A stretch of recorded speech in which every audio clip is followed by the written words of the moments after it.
I could possibly be sucking a lemon.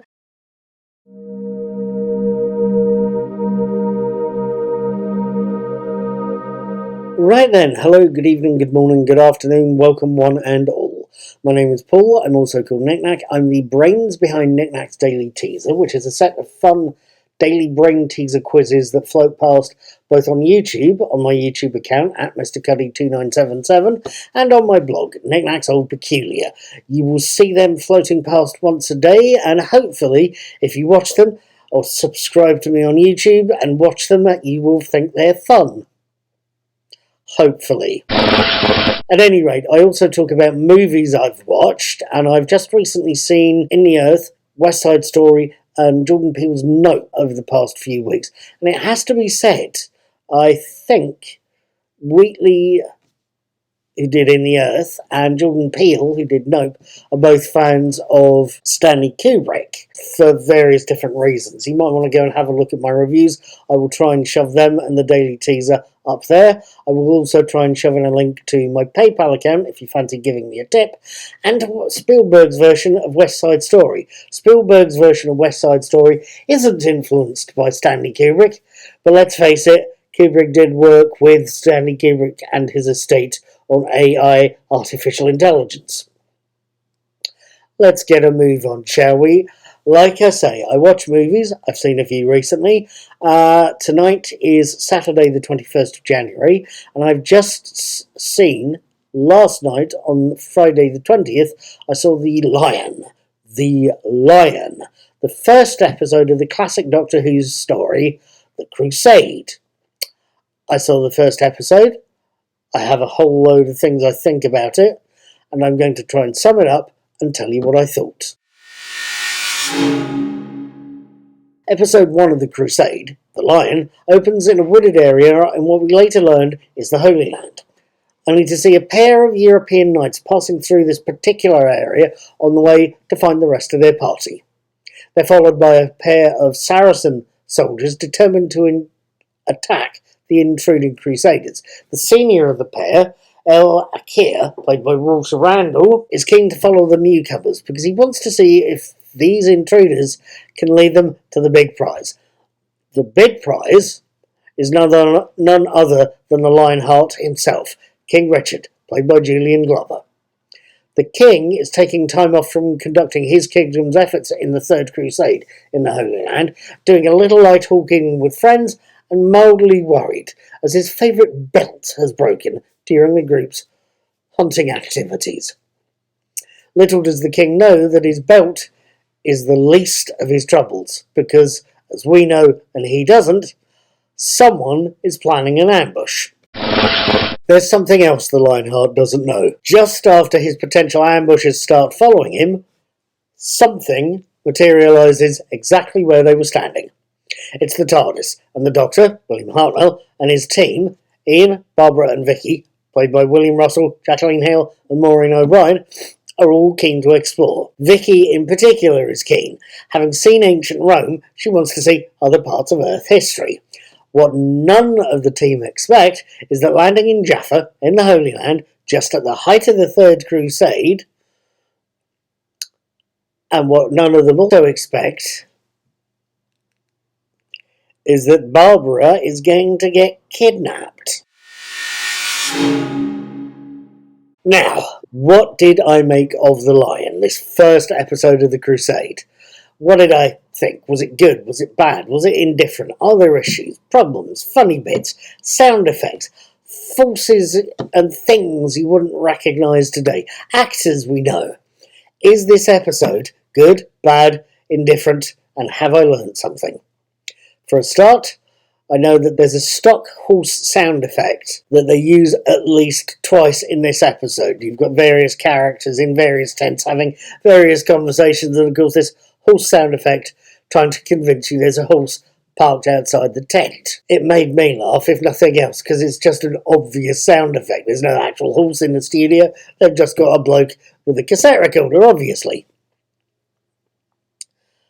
Next thing's next, though. The episode itself looks and sounds good. I suspect that the team behind the Season 2 box set have put in a lot of work tightening things up and rescaling things for modern day high definition TVs. The episode itself is something of a box of delights, I think. It's a ripping, exciting yarn that makes a dashing central figure out of Glover's King Richard and a sympathetic enemy out of Sal ad-Din. It's pronounced Sal ad-Din in the show, which, as far as I know, is the correct name of spelling the name of Saladin. He's generally seen as a good man, I think, but everyone gets the name wrong, apparently. But it's also an episode that today would have issues. From what I can see, for a start, the episode doesn't explicitly name the Holy Land as the Holy Land or Palestine or Israel.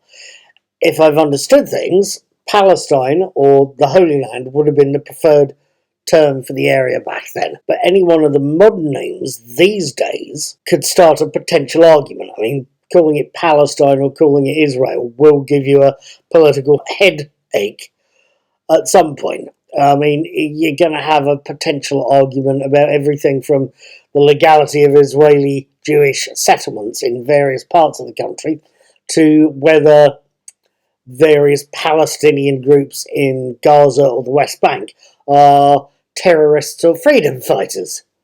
That old argument. But the area seems to avoid naming the country and instead talks of the region around Jaffa. The other word I noticed, and let's be frank here, the other word I noticed was Saracen. And I usually these days I hear the word Saracen or Sarries and think of the Saracen rugby union side.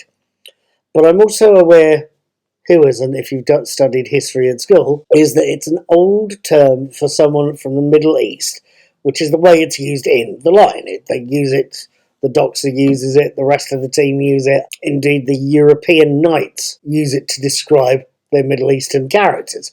It's not necessarily a term I'm totally comfortable with using myself, even though I know it's the name of the rugby team. It's got a sting to it.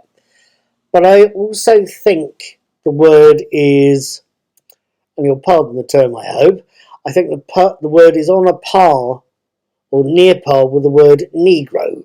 It's an older and mildly offensive way of describing someone or Saracen is an older, slightly mildly offensive way of talking about somebody of Arabic descent, as the N-word, you see the power of it, is a mildly offensive way of describing someone of African heritage.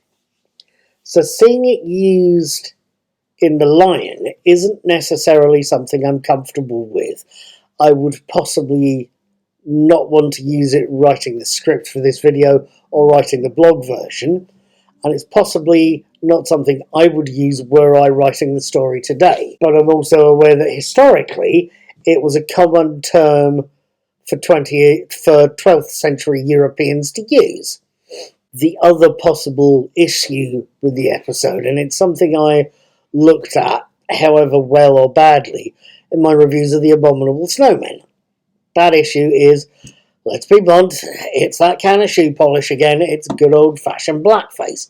Now, I don't know about you, but I always found hiring white actors to play minority characters, complete with blackface makeup, to be vaguely ridiculous and vaguely insulting, especially these days when Britain's acting pool is, however slowly, diversifying. Back in the 1960s, the excuse was that there weren't that many British-born, black, South Asian, or East Asian, or South African characters to fill a role needed. There just weren't the staff. So, in The Abominable Snowmen, the show's producers hired white actors and didn't even bother putting them in yellowface, something the team who made the animated version of The Abominable Snowmen tried to correct by making the relevant characters, not necessarily the actors, they modelled the characters, try and look East Asian, as Tibetan as possible. It's something I felt was appropriate at the time I watched that Troughton-led story. Last night, I watched The Lion, and as I'd expect from a 60s era British TV show, most of the Middle Eastern characters were played by white actors in blackface. Something I'm tolerant of, if not forgiving of, knowing that when the show was made, there weren't that many black actors in Britain at the time. There were even less than there are today. It's something I'm tolerant of, but very aware wouldn't, and indeed shouldn't, be done today. But I also say that of The Lion and of The Crusade with a certain amount of irony, very aware that there was quite a lot of black extras, visible black extras, playing various spear-carrying characters in this episode, in The Lion. Extras who might well easily be playing leading parts today, could possibly have been playing a major character in The Lion at the time. I don't know. I don't know how good they were, but there were black extras in the story, and white actors in blackface playing major characters. I could possibly be sucking a lemon. I could possibly be doing and thinking all sorts of things, but when I spoke about the white actors being made to look Asian in the animated Abominable Snowmen, I have to wonder if I was possibly speaking too soon, whether effectively the Abominable Snowmen is a digital form of blackface. I don't know. At any rate, to focus back on The Lion, to focus back on this first episode of The Crusade, there is possibly a lot of things to talk about. Most of us will be familiar with later versions of Doctor Who and be very familiar with the later versions of the TARDIS materialisation effect, that what sound. And we would be very surprised because in this episode, there's a sort of extended noise instead of the familiar materialisation effects. Some of us are going to be pleasantly surprised or pleasantly taken aback to see Tony Coulter in the minor role of Thatcher. He was in both Enlightenment, the Peter Davison story, and John Pertwee's Colony in Space. But I can still remember seeing him as Roy, Pat's lover, in EastEnders. That voice of his is very distinctive, and I recognised it as soon as I heard him. He's basically handing in some stolen clothes into a cloth merchant. Some of us equally are going to be surprised to see the First Doctor, or at least a stuntman dressed up as the First Doctor, taking part in the sword fight that helps see off the ambushing, there's that word again, see off the ambushing Saracens. Hartnell's take on the character could be as nasty at times, if not nastier, than Colin Baker's Sixth Doctor, who was famously quite a rough piece of work. So as you can see, there is a lot I could be saying. The most I could and would say is that yes, there is a lot about this first episode that's flawed, and it's possibly a sign of the 1960s. Actors in blackface is not something that today we would be using. We'd be doing something along the lines of what they have done, and hiring a black British actor, Ncuti Gatwa, as the 15th Doctor. And I would fully expect Ncuti Gatwa, were he to sit down and watch this episode, to get mildly sarcastic, to say the least. Well, there's possibly a lot I could add there. But saying all of that, and having said it before, I will say it again. This episode itself is flawed, but it is a ripping good yarn, with enough excitement, adventure, really wild things, and sword fights to keep me occupied. In the shape of this first episode, in the shape of The Lion, The Crusade has opened well. Now, I've given it 3 stars on my usual 4-star rating system. Please feel free to look that up on Knickknacks Old Peculiar. And I will leave you here at this point, late on Saturday the 21st, and I will tell you I will be watching the second episode, The Night of Jaffa, on Friday, the 27th of January, 2023. I will have my written and video review of it up on the 28th. I will see you then. I would love to hear what you thought. And please, before you go, please feel free to hit like and subscribe. I will see you later. and in the immortal words of number 6, be seeing you.